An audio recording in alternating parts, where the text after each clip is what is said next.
दोस्तों, आज हम बात करेंगे दो बहुत ही इम्पोर्टेंट पोस्ट के बारे में, जिसमें एक है कनिष्ठ लेखाकार और दूसरा है तहसील राजस्व लेखाकार।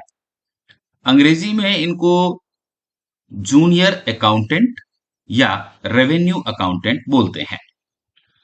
तो ये दोनों बहुत ही इम्पोर्टेंट पोस्ट इस वजह से हैं कि वैकेंसी काफी अच्छी है। कुल पोस्ट की संख्या है 5388, 5388 पोस्ट हैं। निश्चित रूप से काफी अच्छी वैकेंसी है और उसमें सिलेक्शन के काफी अच्छे चांसेस होंगे। लंबी एडवर्टीजमेंट है, कई पेजों में है, इसलिए आराम से इसको हम डिस्कस करेंगे और आप शुरू से अंत तक इस वीडियो को देखिए ताकि इसकी जो जरूरतें हैं उसके बारे में आपको जानकारी पता लगेगी और उस हिसाब से आप फॉर्म भर सकते हैं। साथ ही अगर आपको किसी तरह की दिक्कत आ रही है या कोई विशेष जानकारी आप चाहते हैं तो आप कमेंट बॉक्स में जरूर लिखें, आपके प्रश्नों का जवाब दिया जाएगा।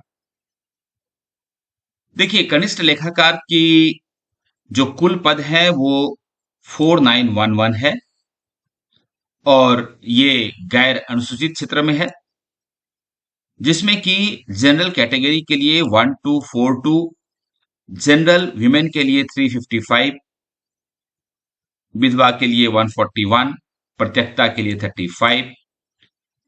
इस तरह से आप देख सकते हैं कि अलग अलग बहुत सारी कैटेगरीज हैं, जिसमें आप जिस भी कैटेगरी में पढ़ते हैं उस हिसाब से निश्चित कर सकते हैं कि आपको किस कैटेगरी में फॉर्म भरना है। और इसी में हॉरिजेंटल रिजर्वेशन भी दिया हुआ है, जो एलवी के लिए है, डी और एचएस के लिए है। ये सारी कैटेगरी दिव्यांगजनों की है। जो इंटरनल कैंडिडेट्स होते हैं उनके लिए 12.5% का रिजर्वेशन है और जो एक्स सर्विसमैन हैं उनके लिए भी अलग अलग कैटेगरी में, यूआर कैटेगरी में 221 पोस्ट की, एनडब्ल्यूएस कैटेगरी में 61 पोस्ट की, एमपीसी में 30, ओबीसी में 127, शेड्यूल कास्ट के लिए 97 और भूतपूर्व सैनिक में एसटी कैटेगरी के लिए 72, टोटल 608 पोस्ट हैं। जो उत्कृष्ट खिलाड़ी हैं, अपने अपने क्षेत्र के माहिर खिलाड़ी हैं, जिन्होंने स्टेट लेवल पे या नेशनल लेवल पे, इंटरनेशनल लेवल पे अपने स्टेट को रिप्रेजेंट किया है, अपने कंट्री को रिप्रेजेंट किया है, तो उन उत्कृष्ट खिलाड़ियों के लिए 98 पोस्ट रिजर्व किया गया है।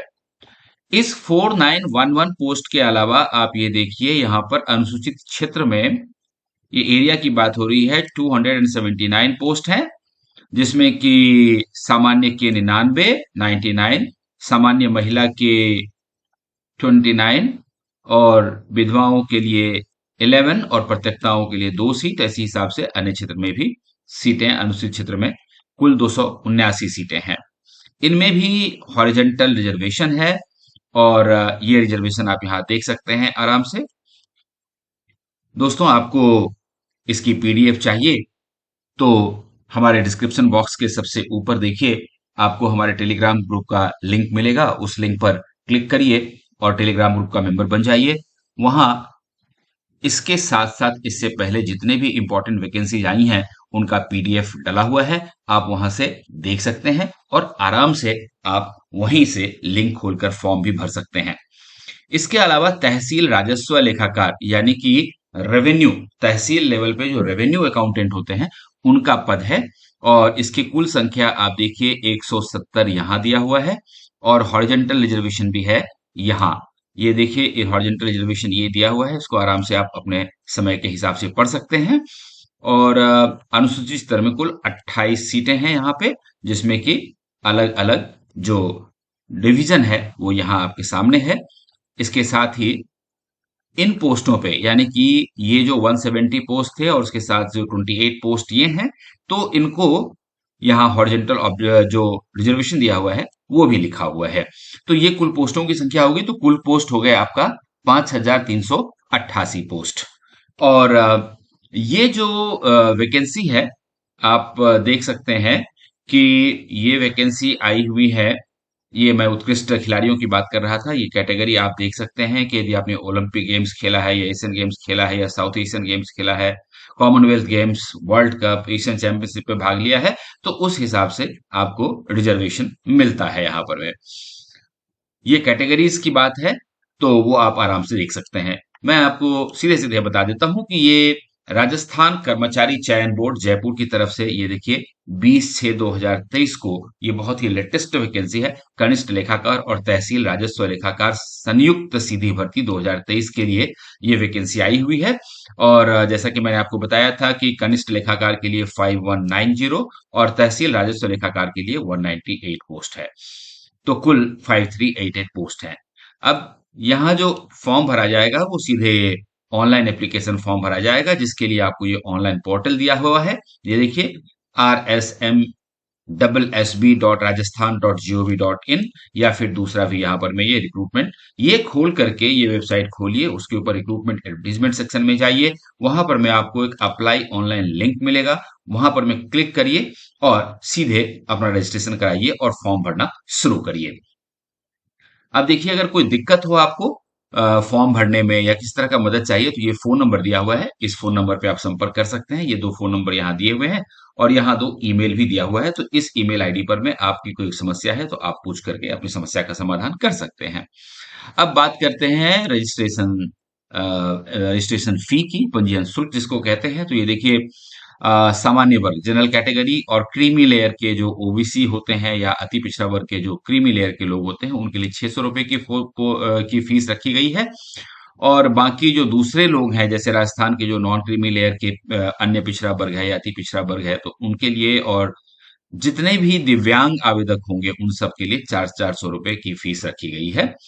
ये एक इंपॉर्टेंट इंफॉर्मेशन है।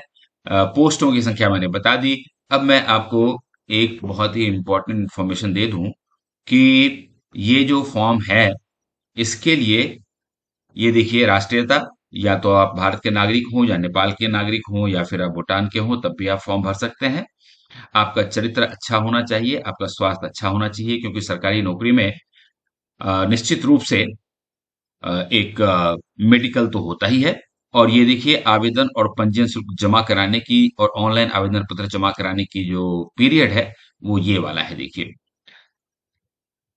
26 जुलाई 2023 को रात के 12 बजे से पहले आप अपना फी जमा कर सकते हैं। और वहीं आप 26 जुलाई 2023 को, ये लास्ट डेट है, यहां तक आप अपना फॉर्म भर सकते हैं और जमा कर सकते हैं।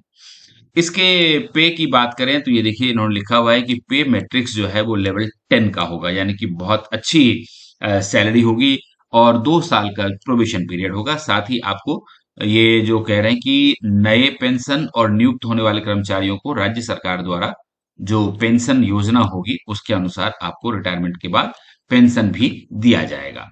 और एग्जाम की अगर हम बात करें तो ये देखिए, एग्जाम के बारे में कहा गया है कि 17 सितंबर 2023 को चांसेस हैं कि एग्जाम होंगे। एग्जैक्ट डेट आपको बताया जाएगा। इसके आगे जो कुछ भी इंफॉर्मेशन दिया हुआ है, वो सारा किस तरह से एग्जाम्स होगा, इन सब चीजों के बारे में जानकारी दी हुई है। एक बार मैं आपको ये दिखा दूं कि इसका जो एग्जाम का स्कीम क्या होगा और उसकी पाठ्यक्रम इसके क्या होंगे। तो ये देखिए, एग्जाम स्कीम ये वाला है।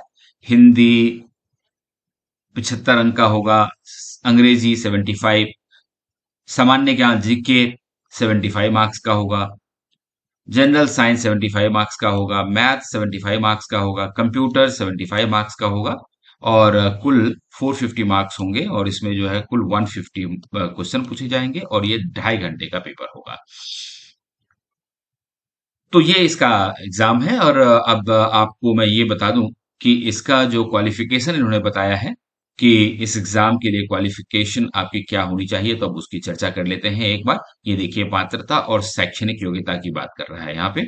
तो ये कह रहा है कि भाई कोई भी डिग्री धारक, या एक तो बात ये कह रहा है कि विश्वविद्यालय के रूप में समझी जाने वाली अन्य शैक्षणिक संस्था की कोई भी डिग्री, यानी कि आपका किसी भी विषय में आपका डिग्री है, तो आप इसके लिए एलिजिबल है।